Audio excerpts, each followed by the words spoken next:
오늘 이 본문을 중심으로 각 지파의 목과 그 목을 주신 것에 대한 그 의미를 생각해 보려고 합니다.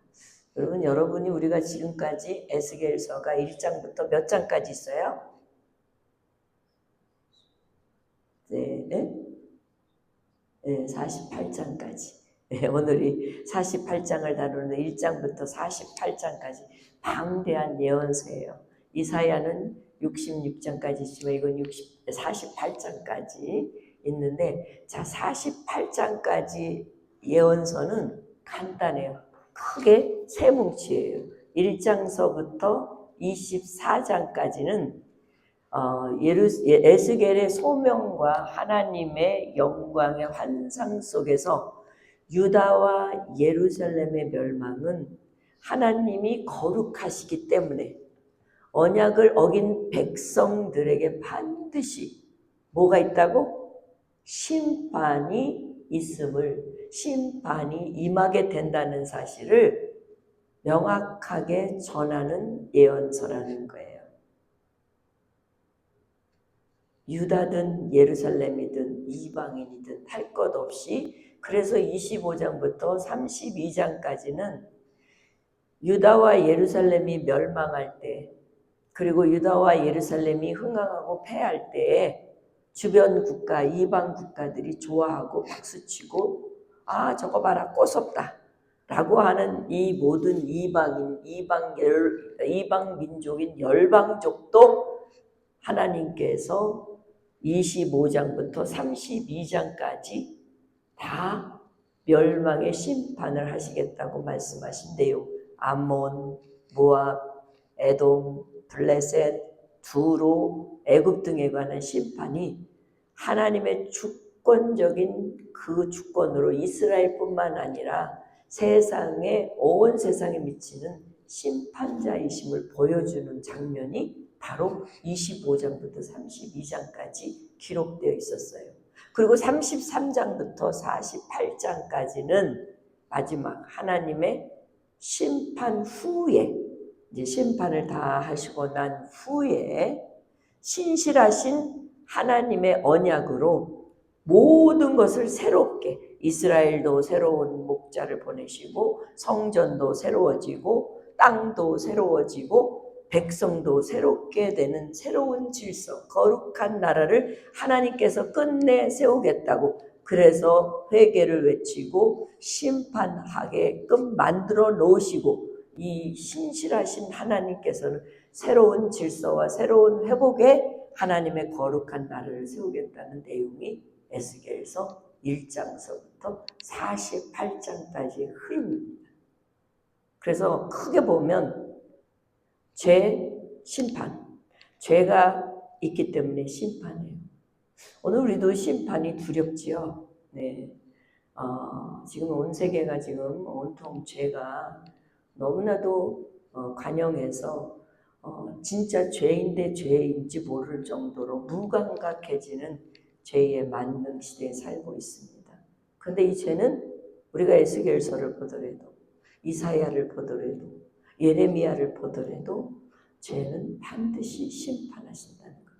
왜냐하면 우리가 잘 알다시피 창세기부터 이 말라기까지 보면, 구약성서에 보면 하나님은 창세기의 1장서부터 쭉 보면 6장까지 죄가 관영하니까 노아로 인해서 심판하게 만드시고, 또 아브라함을 선택해서 아브라함 세계 속에서도 소돔과 고모라가 죄에 더 이상 간과할 수 없는 죄 속에 빠져있는 소돔과 고모라를 유황불로 심판하시고, 이런 계속적으로 죄를 그냥 간과하지 않고 심판하시는 모습이 예언서예요. 그래서 죄는 심판은 반드시 엮여지는 거예요.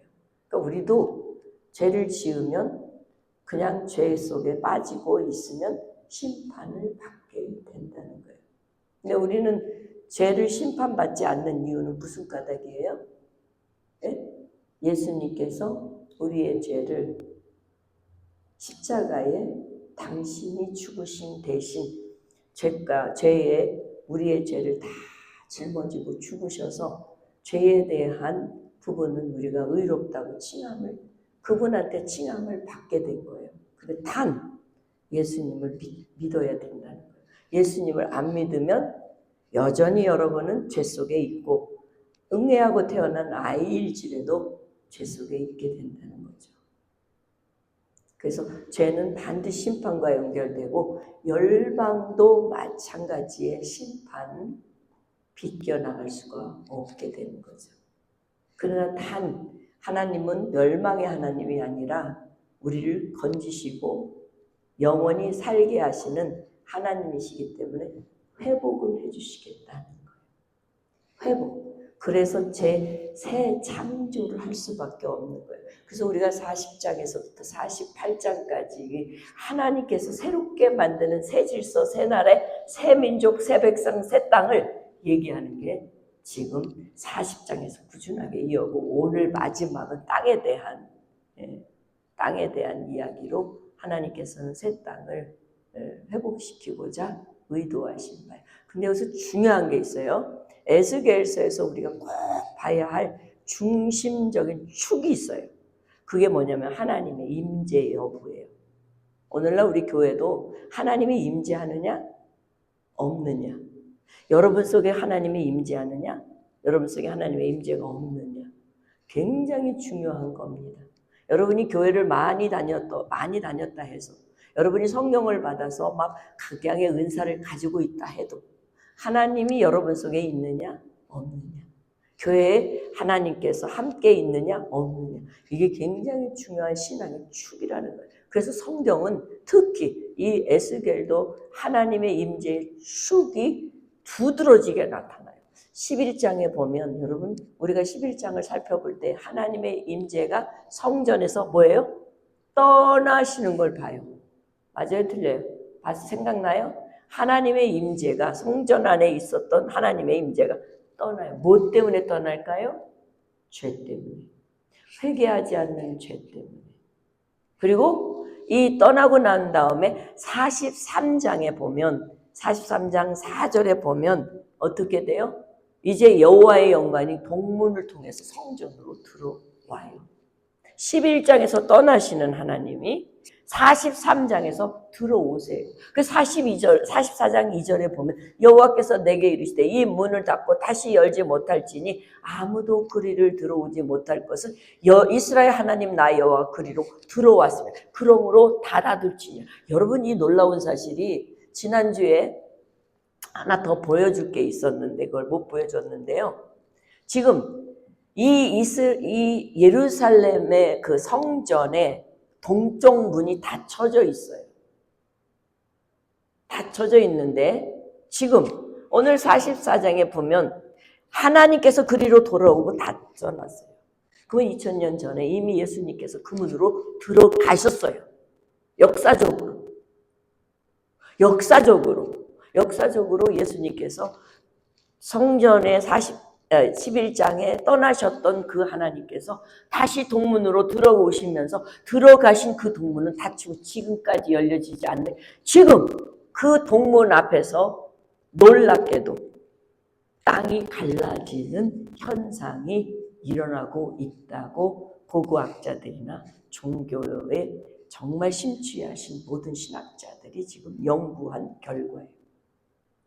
제가 언젠가 그거를 좀 보여주고 싶은데, 그래서 지금은 현재 닫혀 있지만 이미 오셨기 때문에 닫아놓은 거예요. 근데 오늘 이 하나님의 임재가 오늘 48장 35절 맨 끝절에 보면 그 사방의 합계는 18,000척이라. 그날 이유는 그 성읍의 이름을 여호와 삼마라. 여호와 삼마라 하는 뜻은 뭐냐면 여호와께서 거기 계시다. 즉 다시 말하면 우리 주님께서는 이 땅에 오셔서 여전히 성령이 그 안에 계시다는 거예요. 놀랍지 않아요? 그게 2000년 전에 예수님께서 오셔서 성전 문으로 들어가셔서 동문으로 들어가셔서 문이 닫혀져서 이제 열리지 않는데 지금까지 계시다는 거예요. 그래서 오늘 에스겔서 48장 35절 아주 의미 있는 말씀, 여호와 삼마라 거기 계신다. 결국 이스라엘 백성들의 종말적인 회복은요, 그래서 물질적인 거나 현세적인 것이 아니라 하나님 자신이 이스라엘 전 공동체의 기업이고, 그리고 이스라엘 백성들이 추구해야 할 절대적인 하나밖에 없는 유일신이 그분이 대상이라는 사실. 이스라엘뿐만 아니라 여러분과 나에게도 동일하게 우리에게는 예수 그리스도 외에는 그 누구도 없다는 거예요. 예수님 한 분이면 된다는 거예요. 여러분의 인생의 답은 예수 그리스도이신 줄 믿으시길 바랍니다. 그래서 예수님께서는 길이요 진리요 생명이니 그 예수님을 통해서는 하나님 나라에 절대 못 들어간다고 말씀하신 겁니다. 그래서 오늘 본문에 보면 본문의 이 에스겔서 저자는 이 하나님의 임재 여부에 관심이 굉장히 많아요. 그래서 성경에서 하나님과의 관계가 빠지면요 아무 의미가 없어요. 여러분과 내가요 예수 그리스도 속에 여러분과 내가 빠지면 아무 소용이 없어요. 여러분이 예수 안에 있어야만 되는 줄 믿습니다. 예수 안에서 여러분이 모든 일을 하셔야지. 예수 밖에서 내가 예수님을 끌어들이는 내 안에 집어넣는 게 아니에요. 그래서 지난 47장에 보면 하나님이 최종적인 구원의 완성을 생명의 강, 그 환상 속에 땅의 분배라는 차원에서 나누었어요.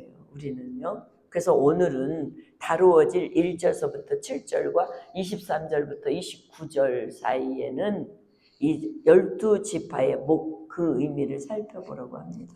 오늘 본문 1절부터 우리가 7절을 먼저 보면 1절에 뭐라고 돼 있어? 모든 지파의 이름은 이와 같으니 12지파의 이름을 쭉 나열했어요.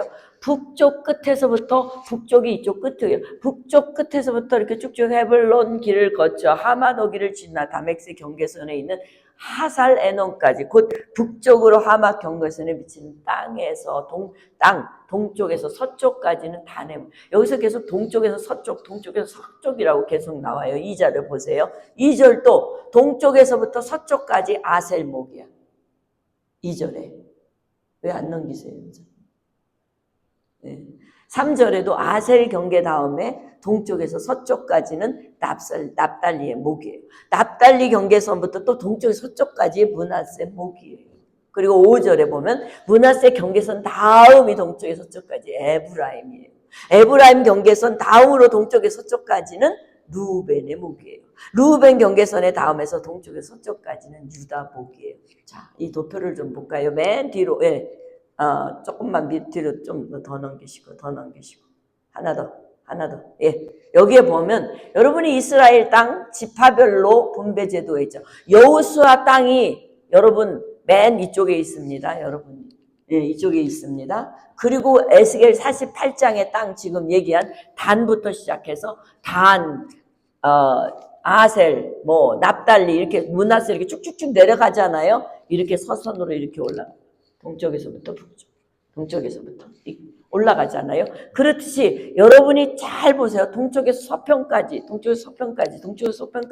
어디까지 했냐면 이 중간 8절서부터 22절에 나오는 땅을 빼놓고 해요. 이 땅은요, 여러분이 하나님께 드려진 땅이죠. 우리가 지난 47장에서 하나님께 드려진 구별된 땅이에요. 그 안에는 제사장 목도 있고 그 안에는 뭣도 있어요? 레위지파의 목도 있고 그 안에는 12지파의 그 리더급, 그리고 양쪽은 왕들한테 부여해준 땅을 의미하는 그거 빼고 그 밑에 바로 베냐민 지파, 오늘 말씀 23절부터 29절까지 베냐민, 시므온, 이사갈, 스불론, 갓인데 여러분 이 여호수아 당시 때하고 이 에스겔 당시 때하고 현재하고 비교해 보면 땅이 넓어졌어요? 줄어들었어요?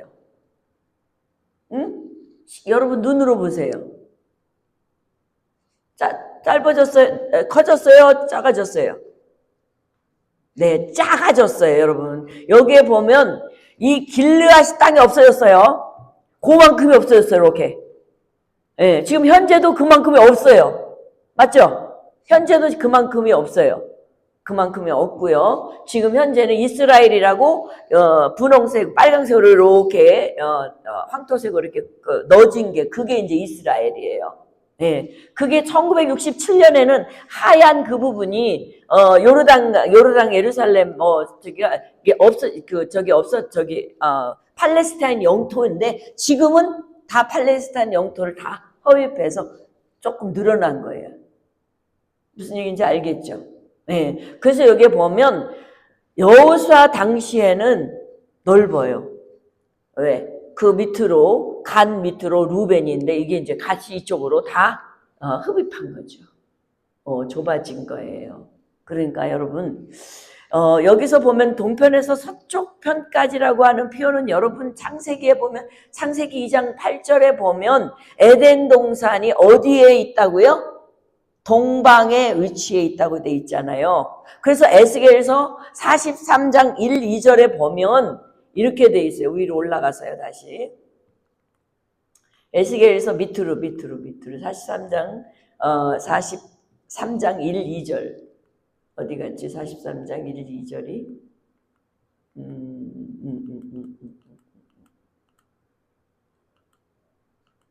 빠졌나? 제가 요즘 눈이 되게 안 좋아요. 여기 있네요. 1, 2절에 보면 그 후에 그가 천사가 에스겔을 데리고 문으로 이르니 곧 동쪽을 향한 문이라. 이스라엘 하나님의 영광이 동쪽에서부터 어디로 와요? 오는데 하나님의 음성에 많은 물소리 같고 땅의 그 영광은 어디서부터 와요? 하나님의 영광이요? 예, 동쪽에서 오기 때문에 동쪽에서 서쪽으로 이 지파의 내용들을 잘랐다 분배했다는 것은 하나님의 임재가 온 땅에 퍼지는 방향을 상징하는 의미예요. 예. 그래서 여러분 우리가요 예수님께서 십자가에 달려 돌아가시고 난 후에 40일 제자들과 함께 있다가 감람산이라는 곳에서 승천하시면서 뭐라고 말씀하셨어요? 사도행전 1장 8절에 예루살렘과 유다와 땅끝까지 이르러 내 증인이 되리라. 즉 다시 말 동쪽에서부터 서쪽으로 퍼져 나가는 하나님의 영광이 우리에게도 사명의 은혜를 받은 곳으로 세상 끝까지 확장돼야 된다는 구조적인 의미예요. 그래서 이 의미는 하나님의 질서와 하나님의 공평 그리고 회복이 이미 계획돼서 짜여진 분배의 땅이라는 사실이에요. 그래서 좀 건너뛰어서 그건 다음 주에 하겠지만 건너뛰어서 23절부터 29절까지 보세요. 베냐민 경계선 아까 그 밑에 거 아까 구조로 보니까 경계선 시므온 땅, 베냐민 땅, 이사갈 땅, 그 다음 스볼론 땅, 갓 땅 이렇게 해서 27절까지 나눠져요. 자, 그리고 난 다음에 29절에 보면은 뭐라고 되어 있어요? 28절에 갓 경계선 다음으로 남쪽 경계선은 타말에서부터 무리바 가데스 셈에 이르고 애굽 시내를 따라 대에 이르나니 이것은 너희가 제비 뽑아 이스라엘 지파에게 나누어 주어 기업이 되게 할 땅이라. 또 이것들은 그들의 목이야. 12지파의 목이라는 거야. 이게 하나님의 말씀이야. 그래서 이스라엘 땅은 절대 안 뺏겨요. 왜? 하나님께서 그들에게 딱 줬기 때문에 어느 누구도 뺏어갈 수 없고 어느 누구도 뺏어갈 힘이 없어.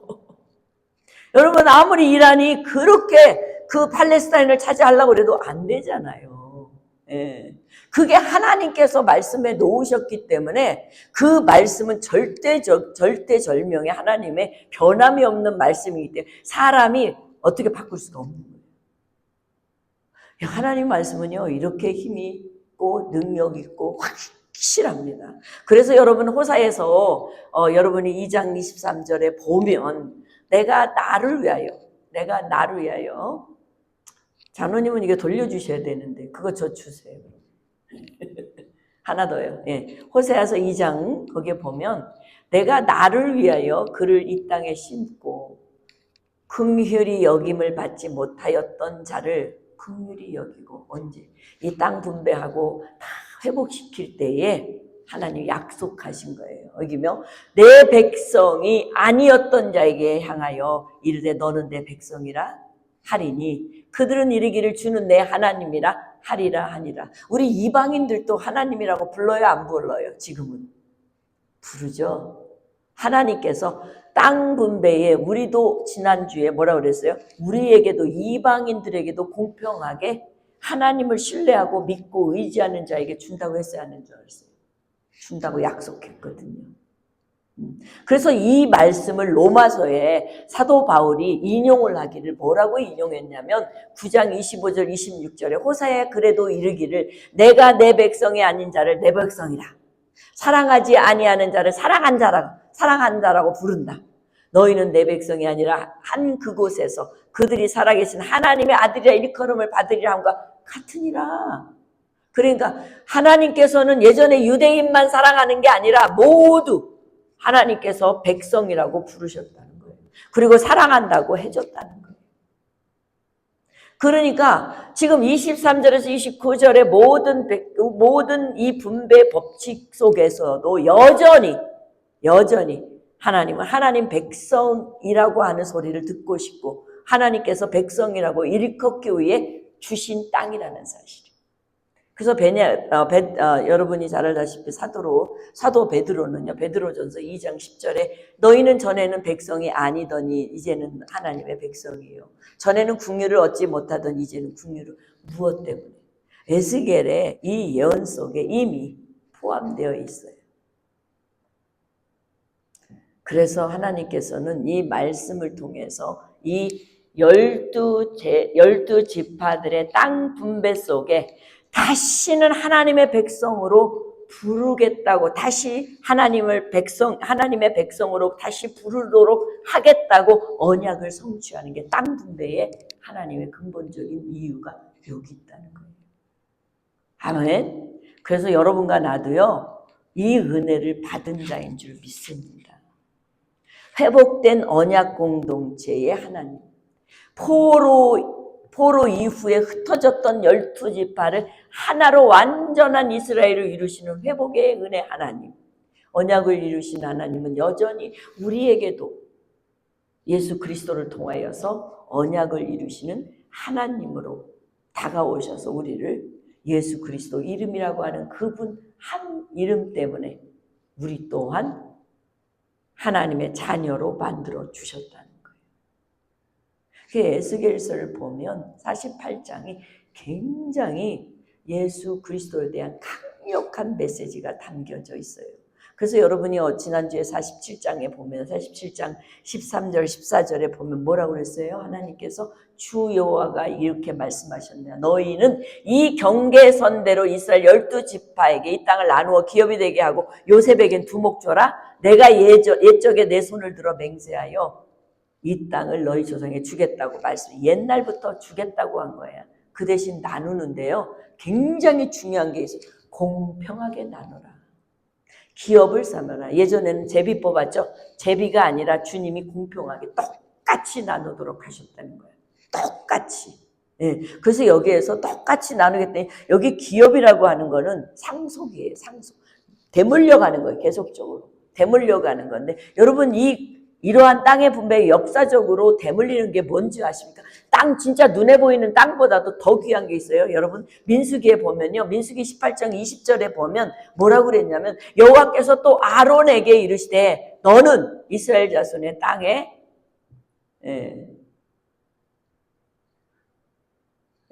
이스라엘 땅에 기업도 없겠고 그들 중에 아무 분깃도 없을 것이다. 내가 이스라엘 자손 중에 내 분깃이라 내 기업이라.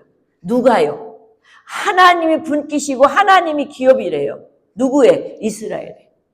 여러분과 내가 누구의? 우리의 기업은 누구예요? 예수 그리스도예요. 우리의 기업이에요. 그래서 시편 기자는 여호와는 나의 산업이요 나의 잔의 소득이시니 나의 분깃을 지키시나이다.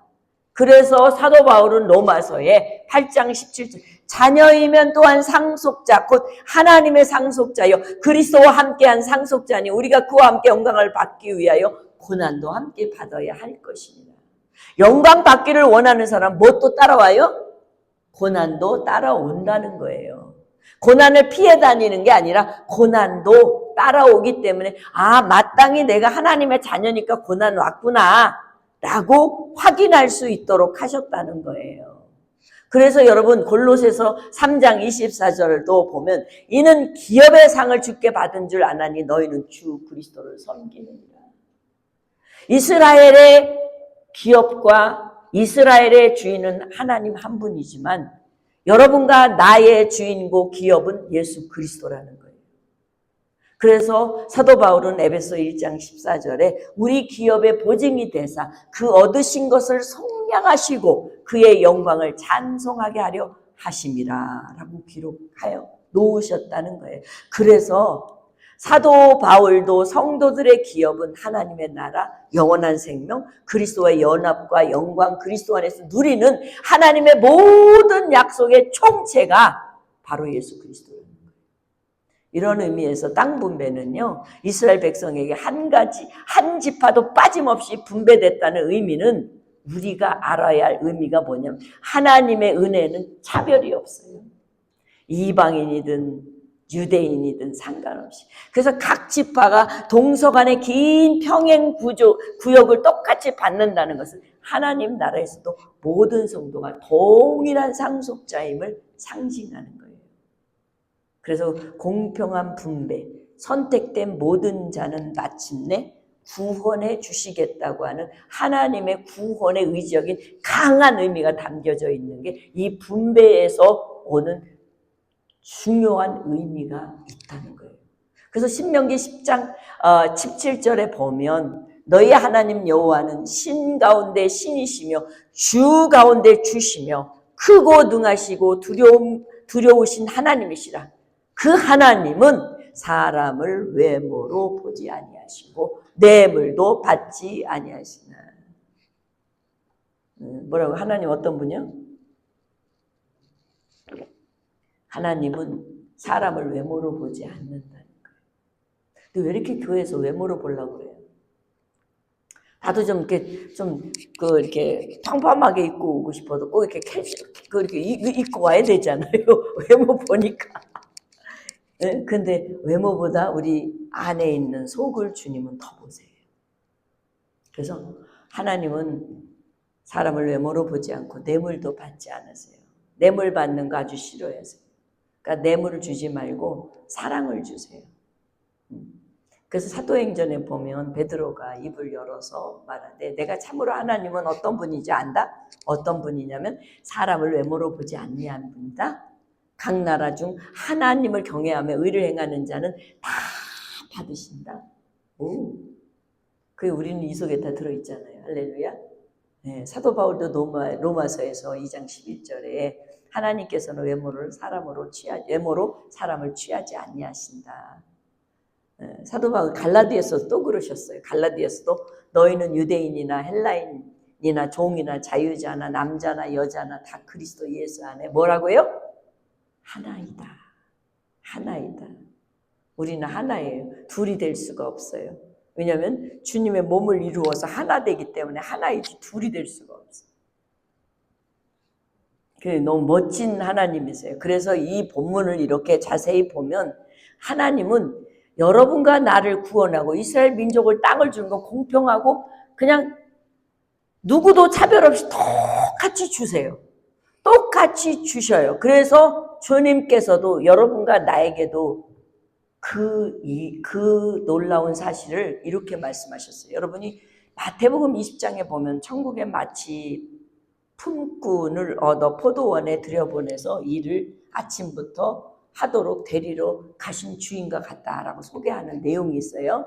근데 이 주인이 아침에 일찍 가서 데리다가 또 일시키고 또 중간에 가서 또 데려다 일시키고 거의 끝에 일 거의 끝날 시간 1시간 남겨져 있는데도 가서도 여전히 일자리 없어서 헤매고 있는 사람 어떻게 잡아다가 또 일 시켰어. 다 끝났어. 땡땡땡 종쳤어.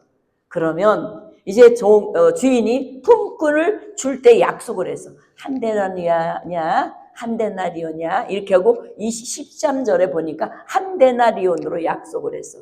그런데 아침에 일찍 온 사람은 어때? 열심히 일했으니까 자기는 근데 예수님이 어떠냐면요.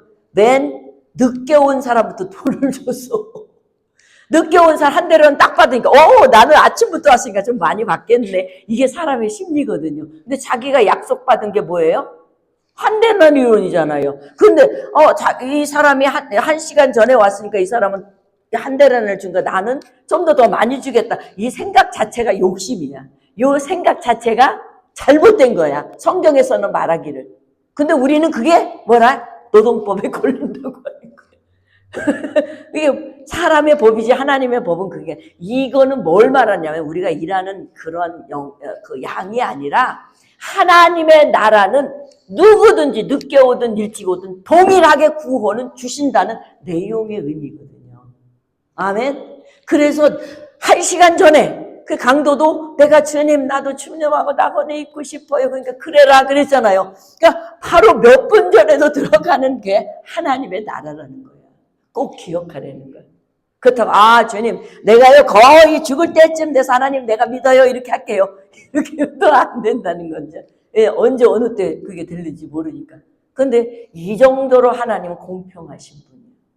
구원에 있어서는 언제든지 모든 차별이 없이 들어오기만 하면 다 주신다고 약속하셨어요. 그렇죠? 근데 있잖아요. 구원의 대가는 공평하게 지불하는데요. 믿는 자에게 동일하게 영생을 주는데 여러분 요한복음 10장에도 믿는 자에게 동일하게 준다고 그러잖아요. 예? 그래서 누구든지 아버지께서 주신 그 영생은 누가 뺏어갈 수가 없어요. 근데 단 여기에 조건이 있어요. 주님이 부르시는 그 부르는 자들은 주님의 말씀을 듣고 따라온다는 거예요. 그런데 주님의 양이 아니면 안 따라와. 따라가고 싶어도 안 돼. 이게 문제인 거지. 근데 여러분 하나님은요 언제나 동일하시고 모두 지금도 예수를 모르는 사람도 여러분을 통해서 예수님을 알게 하고 구원시키게 하는 그러한 놀라운 뭐예요? 명령을 하셨다는 거예요. 사랑하는 성도 여러분 이제 말씀을 정리해 볼게요. 그러면 오늘 12지파의 땅의 목과 그 의미는 과연 어떤 의미를 더 두드러지게 하실까? 그것은 포로 이전에는 땅을 빼앗긴 지파도 있었고 여호수아를 보니까 더 많이 받은 땅도 있었고 적게 받은 땅도 있어요. 그래서 강한 지파도 있고 약한 지파도 있어요. 그런데 하나님께서 새롭게 분배할 땅은요. 지휘, 고하, 막론하고 과거, 현재 상관없고 실패 여부 상관없이 균등하게 모두에게 동일한 양식으로 땅을 분배한다는 거예요. 그러니까 여러분 사도 바울이 우리 은사 얘기했잖아요. 어떤 사람은 이런 은사, 어떤 사람은 저런 은사. 은사를 비교하지 말라는 거. 나는 못 받았는데 저 사람 부럽다. 그렇게 할 필요도 없어요. 여러분에게는 그 사람이 갖지 아니하는 내가 가지고 있는 게 있어요. 성명의 시인처럼, 고백처럼. 그러니까 하나님은 이렇게 모든 이에게 동일하게 땅을 분배한다는 의미에서 하나님은 공평하신 하나님. 이것은 단순한 땅의 회복만이 아니에요. 하나님의 나라의 질서를 보여주는 영적 그림의 회복이 되는 새 땅의 불균형 없이 새 땅에서 정해진 순서와 모든 지파가 동등한 분깃을 받는 그 땅이라는 사실. 이처럼 하나님의 구속의 역사의 절정은요. 바로 하나님의 공동체에 완전히 회복하는 그 뜻을 보여준 거라는 거예요. 무엇을 통해서? 12지파의 땅 분배를 통하여서. 그렇기 때문에 하나님의 구속의 역사의 결정은 말입니다. 하나님의 공동체를 완전히 회복시키는 것으로 요한계시록에 보면 새 하늘과 새 땅의 강림이 하나님의 백성을 동일한 구원, 동일한 은혜를 받을 것을 말해주고 있습니다. 그런데 있잖아요. 그 열매는 요한복음 3장 16절, 고린도전서 3장 7절, 8절에 보면 심는 이나 물 주는 이는 아무것도 아닌데 오직 자라게 하시는 하나님 뿐인데 심는 이와 물 주는 이가 한 가지 각각 자기가 한 일대로 상을 받아요. 수고하지 않으면 못 받는다는 거예요. 그거는요. 사랑하는 성도 여러분, 그래서 여러분 우리가요 하나님의 말씀을 들어서 믿음이 생기고 이 들음은 우리가 구원을 이루는 능력을 갖게 해주는 거라고요. 그래서 여러분이 마지막으로 꼭 생각해야 할 것은 땅은 크기가 제한되거나 초월할 수 없어요. 동일하게 분배했기 때문에, 공평한 분배이기 때문에. 그래서 하나님의 공동체 안에는 차별이 없어야 되는 거예요. 누구는 좀 똑똑하고 누구는 많이 갖고 누구는 뭐 이상한, 이게 없어야 돼요.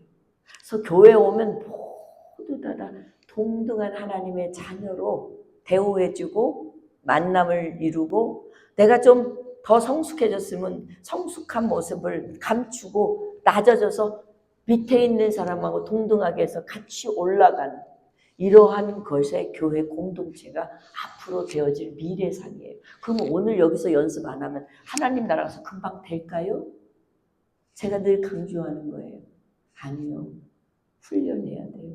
군인도 가서 훈련해야 총 쏘는 법, 그리고 적을 대적하는 법, 그리고 자기가 살아나려고 하면 어떻게 살아나야 되는지 포복하고 자기를 숨기고 하는 이런 모든 훈련이 있기 때문에 군대 가서 적과 싸워서 이기기도 하고 죽지도 않는 놀라운 은혜를 입잖아요. 그렇다면 우리가 하나님 나라 갈 때까지, 가기 전까지 하나님 나라는 이런 곳인데 이런 곳에 훈련된 자가 돼야 되지 않겠냐는 거예요.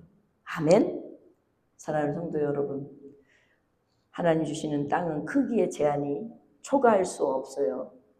공평한 분배예요. 그 차별도 없어요.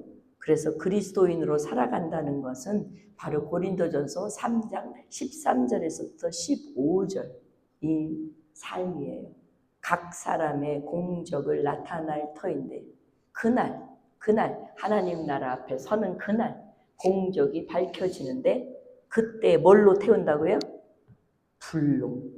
불로 나타나 그 불이 각 사람의 공적이 어떠한 것을 시험할 것이라. 만일 누구든지 그 위에 세운 공적이 그대로 있으면 상을 받아요.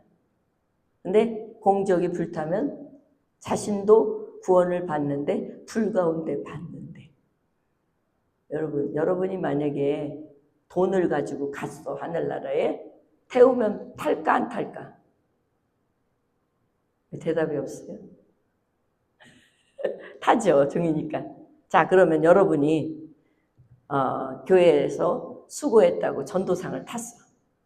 근데 전도상이 유리 그 크리스탈 그 상표야. 그걸 가지고 갔어. 태우면 탈까 안 탈까요? 불로 태우면 탈까 안 탈까요? 네. 그 상표는 타지만 그 상표의 흔적에 내 가슴이 안 타는 거예요. 바로 우리가 타지 않는 것을 준비한다면 내 몸 안에 흔적으로 남기는 것이 안 타는 거예요. 할렐루야. 우리가 그리스도인으로 산다는 건 땅을 분배받고 하늘나라에 내가 생명론, 우리 주님이 뭐라고 그러셨어요? 지난 주일날? 응? 그냥 은사 받은 거 그냥 막 내가 기도하니까 막 귀신이 쫓아가더라, 막 예언도 하더라. 이것 때문에 기뻐하지 말라고. 주님이 그냥 찬물을 쫙 견디지 말아줘. 무엇을 더 기뻐하라고요? 네 이름이 하늘나라에 적혀있는 것을 기뻐해라. 바로 불 가운데 타지 않는 공적을 갖고 사는 자들은 최고의 기쁨을 누리는 그날이 올 거라는 사실을 믿으시면서, 여러분 우리가 하나님의 임재 안에 거하는 삶, 그리스도 안에 이루어질 하나님의 구속의 역사를 날마다 묵상하면서 복된 삶을 이루시기를 주의 이름으로 축원합니다. 기도하겠습니다.